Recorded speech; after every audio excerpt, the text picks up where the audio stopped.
পশ্চিমবঙ্গের গ্রামীণ ও শহরাঞ্চলে রাস্তার সার্বিক উন্নতির লক্ষ্যে রাজ্য জুড়ে পথশ্রী প্রকল্পের চতুর্থ দফায় শুরু হলো বিশাল রাস্তা নির্মাণ পর্ব। বৃহস্পতিবার রাজ্য জুড়ে 20,000 কিলোমিটার রাস্তার উদ্বোধন করলেন মুখ্যমন্ত্রী মমতা বন্দ্যোপাধ্যায়। ভার্চুয়াল মাধ্যমে কৃষ্ণনগর থেকে এই প্রকল্পের সূচনা করেন তিনি। আর তারই অংশ হিসেবে মালদার গাজল ব্লকে উদ্বোধন হলো 5টি নতুন রাস্তা। স্থানীয় সূত্রে জানা গেছে, গাজল ব্লকের দেউতলা এলাকায় একটি বিশেষ উদ্বোধনী অনুষ্ঠানের আয়োজন করা হয়। উপস্থিত ছিল জেলার একাধিক বিশিষ্ট ব্যক্তিত্ব ও প্রশাসনিক কর্তারা। অনুষ্ঠানে উপস্থিত ছিলেন গাজলের বিডিও বিপ্লব কুমার বিশ্বাস, গাজল পঞ্চায়েত সমিতির সভাপতি মোজাম্মেল হোসেন, মালদা জেলা পরিষদের খাদ্য কর্মাধ্যক্ষ রেখা সিংহ, জেলা পরিষদ সদস্য সাগরিকা সরকার, গাজলের সমাজসেবী রাজকুমার সরকার ও সমাজসেবী হুমায়ুন কবির সহ পঞ্চায়েত সমিতির কর্মাধ্যক্ষ ও ব্লক নেতৃত্বরা। এই 5টি রাস্তার মধ্যে রয়েছে দেউতলা, চাকনগর, বাবুপুর, গাজল 2 নম্বর, মাজরা গ্রাম পঞ্চায়েত এলাকার রাস্তা। সব মিলিয়ে পথশ্রী প্রকল্পের অধীনে আজ গাজল ব্লকের গুরুত্বপূর্ণ যোগাযোগ ব্যবস্থার উন্নয়নের নতুন অধ্যায় শুরু হলো। স্থানীয়দের মতে, এলাকায় দীর্ঘদিন ধরে অবহেলিত থাকা বেশ কিছু রাস্তা করে সংস্কার ও উন্নয়নের ফলে যাতায়াত সহজতর হবে। কৃষি, ব্যবসা, শিক্ষা প্রভৃতির ক্ষেত্রে এই প্রভাব পড়বে বলেই আশা করছেন। মুখ্যমন্ত্রীর ঘোষণা অনুযায়ী রাজ্যের বিভিন্ন প্রান্তে আরও রাস্তার কাজ শুরু হবে। মালদার গাজল থেকে উন্নয়নের এই বার্তা তৈরি হলো জেলার সর্বত্র।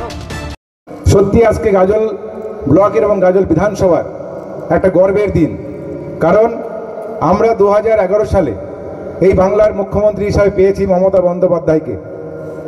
তা সত্ত্বেও আমরা এই গাজল বিধানসভা থেকে একজন বিধায়ক উপহার হিসাবে মমতা বন্দ্যোপাধ্যায়কে দিতে পারিনি। এটা আমাদের কাছে অত্যন্ত দুঃখের।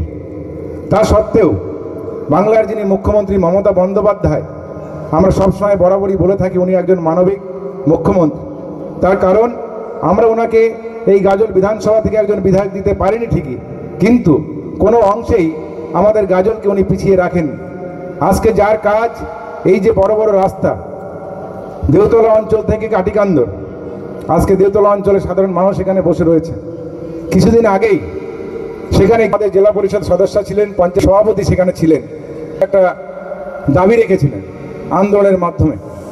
মমতা বন্দ্যোপাধ্যায়ের উদ্যোগে এবং পশ্চিমবঙ্গের মুখ্যমন্ত্রী মাননীয় মমতা ব্যানার্জির অনুপ্রেরণায় আজকে আমরা গাজল ব্লকে প্রায় 20 কোটি টাকা ব্যয়ে প্রায় 33 কিলোমিটার রাস্তার শুভ শিলান্যাস কিছুক্ষণ আগে হলো। আমাদের এই শুভ শিলান্যাস অনুষ্ঠানে প্রোগ্রামে উপস্থিত আছেন আমাদের সকলের প্রিয় আনন্দের বিষয় যে আমাদের মাননীয় মুখ্যমন্ত্রী মমতা বন্দ্যোপাধ্যায় আমাদের দিদি আজকে নদিয়া থেকে আমাদের গাজল বিধানসভার গাজল ব্লকের আমাদের 5টি রাস্তার শুভ শিলান্যাস করলেন। আমরা ভীষণ খুশি। আমাদের 5টি রাস্তা দেউতলা অঞ্চলে 2টি, বাবুপুর অঞ্চল, মাজরা অঞ্চল এবং গাজল 2 অঞ্চল, 5টা অঞ্চলে আমাদের এই রাস্তার শুভ শিলান্যাস করেছেন দিদি। আমরা ভীষণ খুশি। দেউতলা প্রায় আমাদের 35 কিলোমিটারের রাস্তা এবং 20 কোটি টাকার আমাদের রাস্তাটি হবে। টোটাল মিলে 20 কোটি টাকা। আমাদের দেউতলা থেকে এবং কাটিকান্দর হয়ে আমাদের চাকনগর পর্যন্ত একটি রাস্তা যাচ্ছে। এইটা রাস্তাটা আমাদের কাছে ভীষণ আমরা আনন্দিত যে আমরা চাকনগরবাসীর জন্য আমরা কিছু করতে পারছি। আমরা ভীষণ খুশি, ভীষণ এক্সাইটেড।